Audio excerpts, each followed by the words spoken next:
Protein पुगिहाल्छ नि, किन टेन्सन मानेको हजुर? अहिलेको मासु के राम्रो छ हजुर? केही राम्रो छैन जस्तो लाग्छ। कति करिब 45 दिन कतिमा तयार हुन्छन् भन्ने सुन्छु हैन?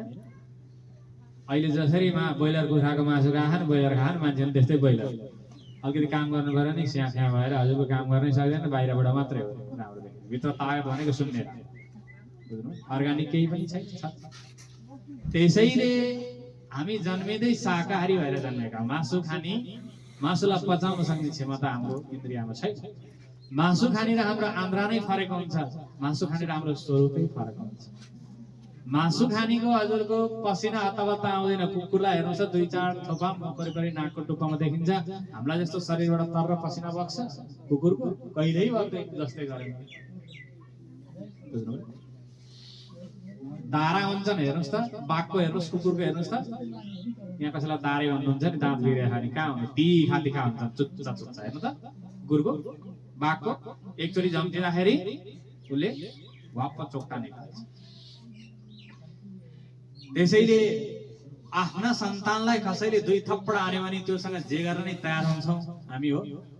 हेर्नुहोस् त त्यो पनि त एक सन्तान नै हो।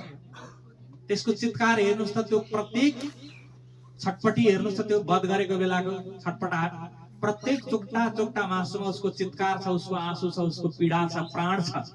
हेर्नुहोस्। त्यसैले मासु हाम्रो लागि बनेको होइन। अब हजुरहरुमा के भयो भन्नुहुन्छ भने नशा बस्यो हो, छोड्नै सक्नुहुन्न नि।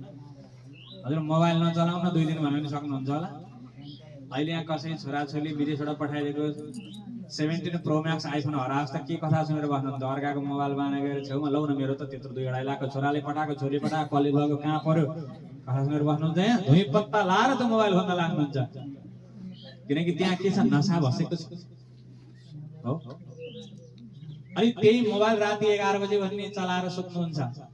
दुध पोखेर हुन्छ कि तरकारी डढाएर हुन्छ कि, किनकि त्यहाँ नशा बसेको छैन।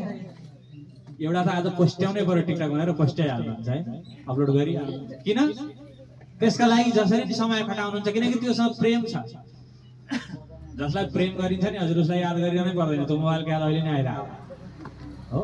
प्रेम नभएको कुरासँग याद आउँदैन। जसलाई प्रेम गरिन्छ उसको याद भरभर्ती आइरहेको हुन्छ। कथामा त हाम्रो खासै प्रेम छैन, त्यसैले मन जाँदैन। हामी अहिले खाना नजानेर बिग्रेका। सुन्नुहोस्, यहाँ मानव एकछिनको लागि यहाँको दिदी पलाएर जानुहुन्छ, बहिनी बस न बस, चिया पकाएको छु, चिया खाएर जाऊ। होइन दिदी म त नखाने भन्नुहुन्छ, फेरि थुपुक्क बसिरहनुहुन्छ, चिरिप्प हो। तर अलि पल्लो घरतिर गयो, बहिनी मैले खाजा पकाएको छु, अलिकति खाजा खाएर जाऊ न, सधैँ भेटघाट हुँदैन भने होइन।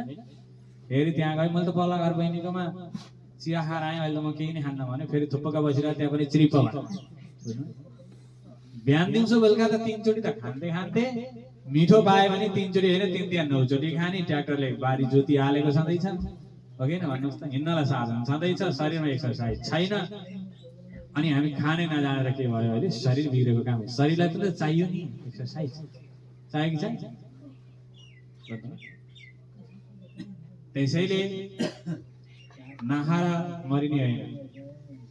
1 वर्ष नुन र अन्न नखाने मान्छे म यहाँ अगाडि छु, जीवनभर नखाने पनि हुनुहुन्छ। 1 वर्ष नुन र अन्न नखाँदा मलाई पनि त गाह्रो भयो, तर मलाई केही पनि गाह्रो भयो। 1 वर्षको मेरो आफ्नो अनुभव छ। म इन्डियामा भएकोलाई 1 वर्ष नुन र अन्न मैले नखाएको मेरो आफ्नो अनुभव छ। कसैले मलाई त साह्रै गाह्रो भयो भन्नुहुन्छ, म पत्याउँदिनँ। रोगी हुनुहुन्छ भने त मैले मान्छु, नभए हाम्रो शरीर कस्तो बनाउने भन्ने कुरा आहार विहारमा भर पर्छ। त्यसैले माछा मासु हाम्रो लागि भगवानले सम्झाउनु भयो, माछा मासु पनि बाबु खाने काम नगर्नु हो, ब्राह्मण भएर धेरै कुराको विचार गर्ने काम गर्नु हो। बलात्कार जस्तो अपराध, जघन्य अपराध गर्नेवाला, ठुला ठुला वृक्ष अनावश्यक छेदन गर्नेवाला, अर्काको